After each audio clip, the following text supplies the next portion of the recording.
Baina... Ez da balio, kolega. Hiru erataren goiu.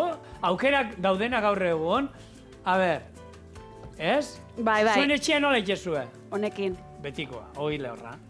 Hori da klasikoa, betikoa Eta baldin badan baserriko ogi esaten dena, txapata edola, hobe. Bai, baina egia da normalean, aurkitzen ditu gozotegietan da, gaur egun ikusten da, betiko barratik ataratako torradak, ogi torradak.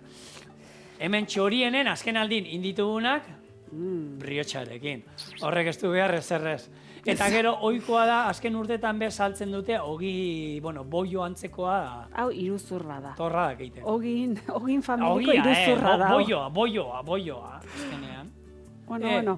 Eta bonus traka guain hau gerogo? Hau da bonus traka.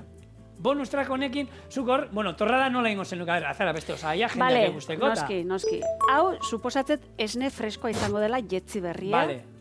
Hor, nik aldatu indi, hor, egin dio dana da, tuneatu baita ere. Hau? Da, 800 esnea, 200 esnea ine. Gorputz gehiago eman diot eta krematxoa bilakatu dut.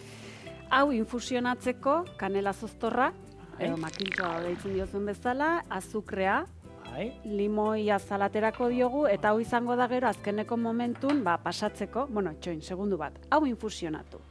Berotzen denen, bitarte hortan, hau xerratuko du, hau dena bustitzeko du, zupatzeko, gainetik botako diogu esnea infusionatue, bendena zupatu dunen, arrautzek irabiatu, eta bertatik pasako ditu pixka testututa.